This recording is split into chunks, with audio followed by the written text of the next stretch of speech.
Bagi kurban Islam Jamaah LDII mengikuti siapa?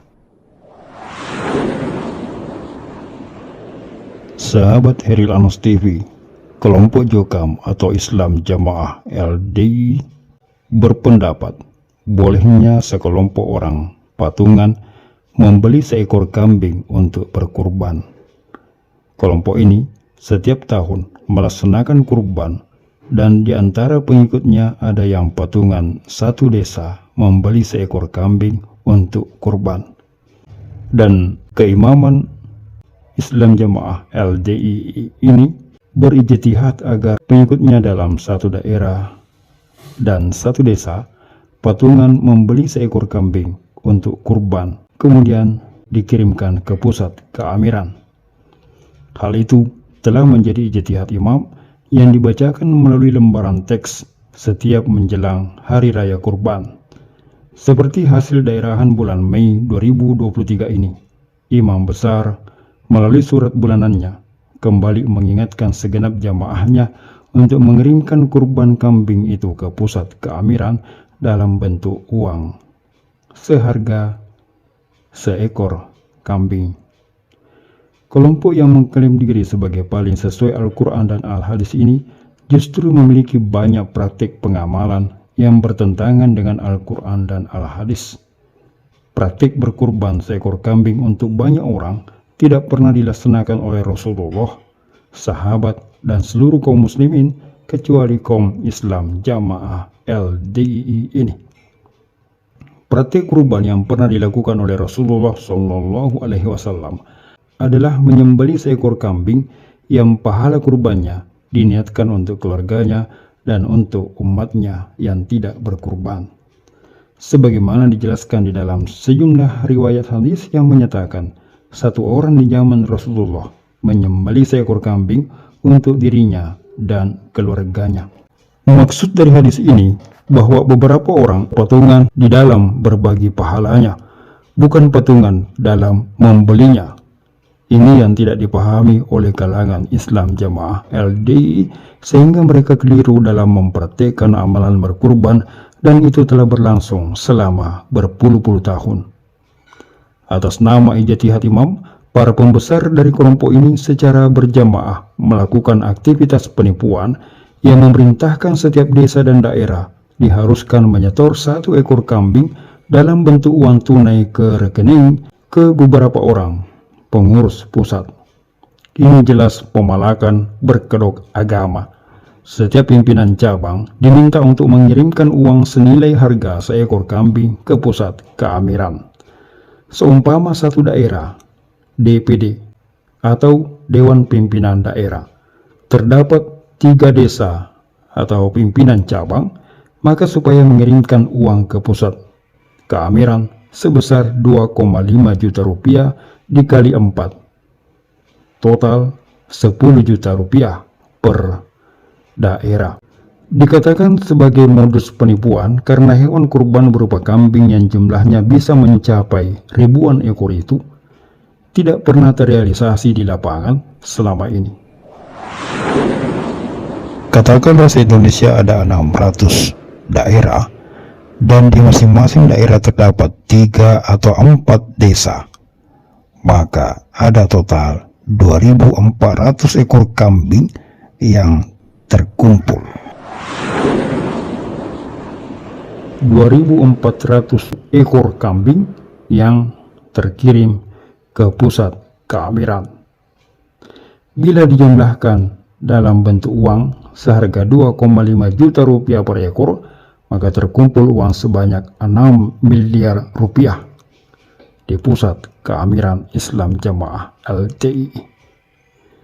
Namun, mengenai kapan uang itu dibelikan kambing, di mana dan kapan pelaksanaan penyembelihan ribuan ekor kambing itu dilakukan, tidak pernah terjawab. Sebab bila benar uang yang dikirim ke pusat keamiran itu dibelikan kambing kurban, maka sudah barang tentu di sana ada suatu tempat yang disiapkan untuk menampung ribuan ekor kambing-kambing itu. Namun hingga saat ini belum pernah sekalipun ada kabar mengenai kambing-kambing kurban yang disembelih atas nama keamiran Islam Jamaah LDII disembelih di mana dan kapan pelaksanaannya. Kalaupun umpama kalangan keamiran berkilah bahwa hal itu tidak perlu dipamer-pamerkan, lalu mengapa hal-hal lainnya boleh dipamerkan? Sementara penyembelihan kambing kurban tidak dipamerkan. Bukankah itu sebuah pencitraan yang sangat bagus sekali apabila dipamerkan? Kelompok ini sudah terkenal dengan fatona betona budi luhurnya, aksi pencitraannya. Maka apabila nyata uang yang dikirimkan ke pusat keamiran itu benar-benar dibelikan kambing, maka sudah barang tentu ini merupakan objek pencitraan yang sangat menguntungkan. Pertanyaan selanjutnya adalah, apakah orang-orang di pusat keamiran tidak mampu menyembelih kambing sendiri sehingga harus dikirimi uang dari daerah-daerah agar bisa berkurban? Dan kalau benar kelompok ini adalah kelompok yang paling sesuai Al-Quran dan As-Sunnah, dari dalil mana di dalam Al-Quran maupun As-Sunnah yang mencontohkan praktik amalan seperti itu? Sejumput tanya yang menyelimuti praktik fikih kurban yang aneh itu tidak mampu terjawab oleh kelompok ini. Dan sebagaimana biasanya, amalan-amalan yang menyimpang pasti memang mengundang dan mengandung beribu tanda tanya yang pasti akan sulit dijawab, kecuali dengan dusta yang berlapis-lapis. Fenomena di kalangan Islam Jamaah LDII ini telah berlangsung selama bertahun-tahun, dan sesungguhnya ini adalah fenomena penggelapan dana umat mengatasnamakan doktrin ijtihad amir. Anehnya, para jamaahnya pun dengan sukarela ditipu terus-menerus oleh sang amir dan punggawa-punggawanya. Sama halnya dengan ijtihad setoran bata merah, uang dam haji, uang isrun, itu semua merupakan sumber-sumber bancakan untuk ladang korupsi dan penipuan imam serta kaki tangannya. Kondisi ini semakin diperburuk dengan sebuah kaidah aneh ciptaan keimaman bahwa uang jamaah adalah uangnya sang imam. Praktek patungan banyak orang untuk seekor kambing itu tetap menyalahi syariat.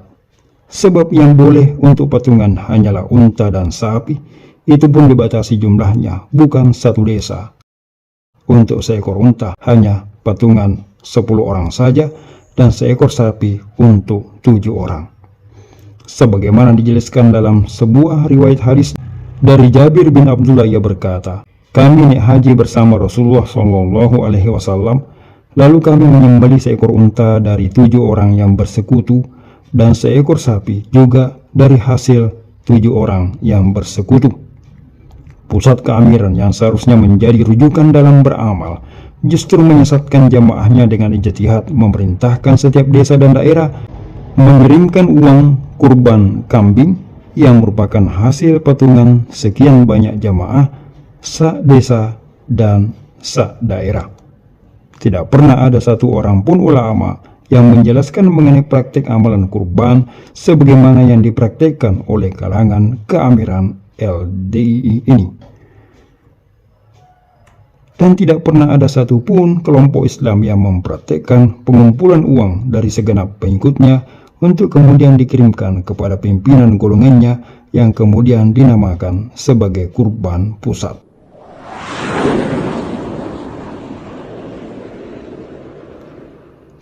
Semoga Allah memberikan taufik kepada mereka dan bisa kembali kepada pemahaman Islam yang benar agar bisa sama-sama selamat dari cengkraman ajaran dan amalan sesat.